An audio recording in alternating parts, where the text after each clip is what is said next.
Hello everyone, welcome to the farm.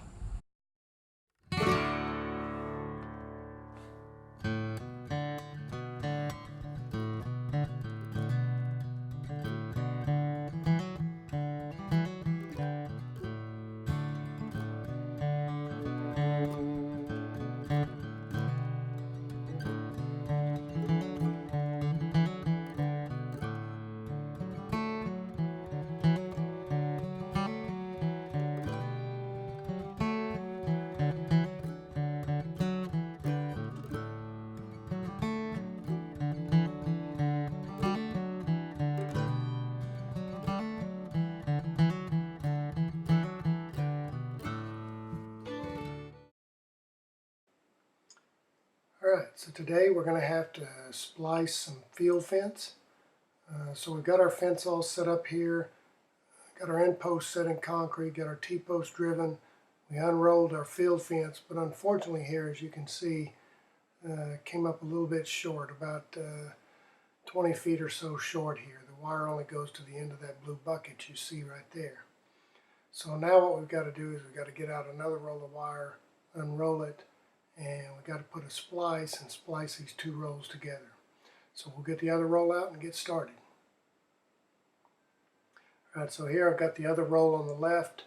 The wire I already had rolled out on the right. So what we're going to do now is you got to trim it up. Make sure you got some nice clean edges. I usually cut back a couple of vertical stays just to make sure I've got everything nice and smooth. Now what we're going to do is we're going to bring these two together. And what you want to do is you want to line them up here so that the vertical stays are about the same distance as they are in the other sections of the fence. So here you see me pulling them together, and arrange them just right, and that looks pretty good. We got everything laid out. So now what we're going to do, we're going to take these splices.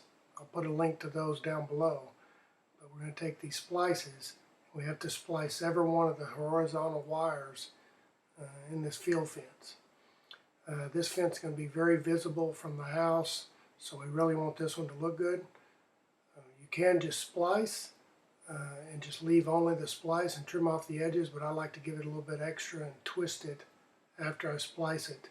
I have had these splices slip a little bit before, so this twisting really makes sure that doesn't happen. So here, first thing you do is you slide the splice up onto the one wire, pull the wires together. And then the important thing here is, one, you want the distance between the two vertical stays to be similar to the other sections of fence. And then two, you want the excess wire that's hanging over to be equal on the left side and the right side. Doesn't have to be perfect, but you want it to be very similar.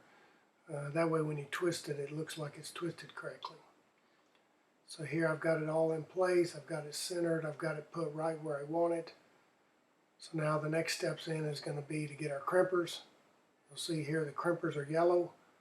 Make sure you're using crimpers. The red cutters you see over there, those are bolt cutters, and they won't work on the crimps. They'll cut right through them.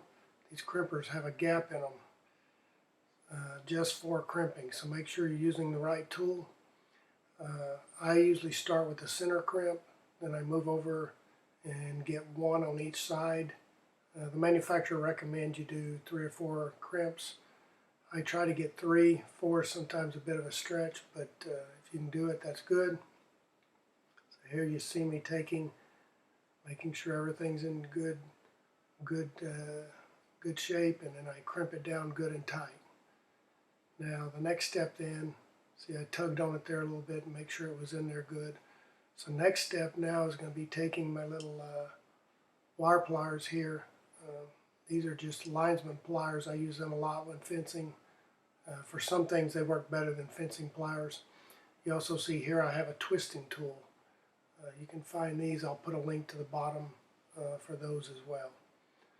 So what I'm going to do here is I'm going to take and hold on to the splice, and I'm going to bend each of the wires away from sort of perpendicular to the wire here so I can get my twister on them good. Important thing here now is to make sure you take your wire twister, put the wire in the right hole. You want to use the smallest hole that the wire will fit in, and then you're just going to start twisting. I found it's easier if you take your linesman pliers and hold the crimp there. And now you see me crimping this one, going counterclockwise with this one, and I'll just keep crimping until the wire's gone. This puts a nice tight spin on the wire and really crimps it down tight. So now I switch over and I'm going to do the wire on the left hand side, and this time I'll go the opposite direction. You can do this same twisting method without the splices. I like to use the double method just to make sure when I stretch the fence I don't have any give. So here I'm putting the twisting tool on. I'll take it and then I'll just start spinning it the opposite direction. As you can see here, everything goes quite smoothly. Really gets you a nice tight twist around the wire. And there you go. It's pretty much set up there and done. First wire's done. Next job, just go in and repeat for the second wire.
Alright, so after you get a couple of them crimped on one side, then what I usually do is move around to the opposite side, repeat the same process, crimp the top wire, and then I just start working my way down through all the other wires.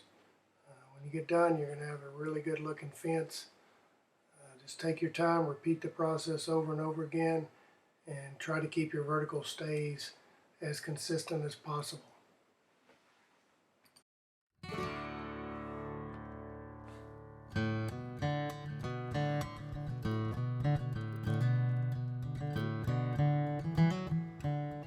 Okay, here you see the finished product. Once the wire is all up and stretched, you can see how good and tight all the crimps look.